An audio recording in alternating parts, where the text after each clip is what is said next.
আমলের কথা আমি বলি, যে আমলটা করতে গেলে আশা করি একটি ভালো জিন আপনি নিজের কাছে রাখতে পারবেন। তাহলে ওই ভালো জিনকে নিজের কাছে রাখতে গেলে সেই কাজ একটা অবশ্যই করতে হবে ভাই। যে কাজটা করবেন অবশ্যই জিন এসে আপনার কাছে হাজির হয়ে যাবে। কোরআন শরীফও জিন পড়তে পারে, কিন্তু এমনও কোরআন শরীফে কিছু জায়গাতে আছে যেই আয়াতগুলো পড়তে গেলে পরে জিন জ্বলে ভস্ম হয়ে যাবে, সেই আয়াতটাই আপনাকে পড়তে বলবো এবং সেই আয়াতটা পড়ে জিনকে হাজির করে নিজের কাছে নিয়ে এসে রাখতে পারবেন। আপনার কথা মোতাবিক সেই জিন কথা শুনে আপনার কাছে থাকবে এবং আপনার কথা মোতাবিক সে চলবে। সে আয়াত হচ্ছে আপনার সূরা জিন। আপনি অবশ্যই পড়েছেন, সূরা জিনের শুরুতে ২টি আয়াত আছে, সেই ২টি আয়াত অবশ্যই আপনাকে পড়তে হবে। এখন কি নিয়মে পড়বেন সেই নিয়মটা অবশ্যই আপনাকে বলে দিচ্ছি। আমার এই চ্যানেলটাকে সাবস্ক্রাইব করে রাখবেন আর একটি লাইক অবশ্যই করে দেবেন।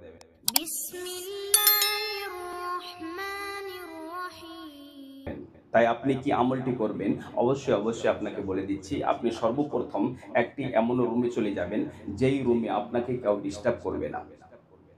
সেই রুমের মধ্যে গেলেন, দরজা জানলা বন্ধ করে দিন। দরজা জানলা বন্ধ করে দেওয়ার পর সে যদি একটি বাল্ব জ্বলে, আপনি সেই বাল্বকে মুছিয়ে দেবেন, অন্ধকার করে দেবেন। তাহলে আপনি ভাবছেন যে আমার তো ভয় আছে, আমার খাতরা আছে, আমার ডেঞ্জার আছে, কিন্তু আমাকে তো হয়তো জিন এসে ধা করবে। না, ধা করতে পারবে না। আপনাকে সর্বপ্রথম নিজের শরীরকে বন্ধ করে নিতে হবে। নিজের শরীরকে কিভাবে বন্ধ করবেন? সর্বপ্রথম আপনি 11 বার দরুদ শরীফ পড়বেন। সেই দরুদে ইব্রাহিম পড়ুন, চাহে আপনার যে দরুদটা মুখস্থ আছে সেই দরুদটাই পড়বেন। তাই তো সাল্লাল্লাহু আলাইহি ওয়াসাল্লাম, নয়তো আপনি সাল্লাল্লাহু আলাইহি ওয়াসাল্লাম পড়ে নেবেন। তাহলে এই দরুদ শরীফ 11 বার পড়বেন, আয়াতুল কুরসি একবার, সূরা কাফিরুন একবার, সূরা ইখলাস একবার, সূরা আপনার ফালাক একবার, সূরা নাস একবার, 11 বার আবার দরুদ শরীফ পড়ে হাতের মধ্যে ফু দিয়ে সর্বশরীরে লাগিয়ে নিলেন। আপনার শরীর বন্ধ হয়ে গেল। বন্ধ হয়ে যাওয়ার পরে আপনি এই সূরা জিনের ২টি আয়াত পড়বেন।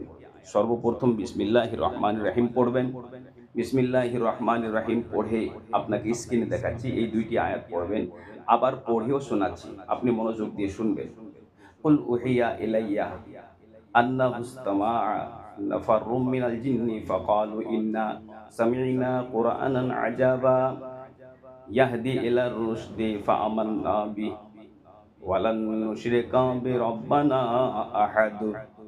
এই ২টি আয়াত আপনি পড়ে শেষ করলেন। তারপরে আপনাকে 11 বার দরুদ শরীফ পড়তে হবে। 11 বার দরুদ শরীফ পড়ার পর আপনি একদিন এইভাবে আমল করলেন, ২ দিন করলেন, ৩ দিন করলেন, দেখবেন ৩ দিনের বেলা জিন এসে আপনার কাছে হাজির হবে এবং জিন আপনাকে বলবেন যে তুমি আমাকে কেন ডেকেছো? সে সময় আপনি কথা ওনার সঙ্গে বলবেন। আপনাকে কোনো খারাপ কথা বলবে না, কিছু শর্ত আপনাকে বলবে।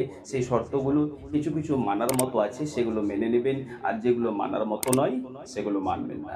যখন সেই জিন আপনার কাছ থেকে চলে যেতে চাইবে তখন আপনাকে একটি আঙ্গুঠি দিয়ে যাবে। সেই আঙ্গুঠিটা আপনি নিজের কাছে যত্ন সহকারে রাখবেন। সেই আঙ্গুঠিকে যখনই ইশারা করবেন জিন এসে উপস্থিত হয়ে যাবে, হাজির হয়ে যাবে। তাই এই আমলটি যদি করে থাকেন অবশ্যই সেই জিন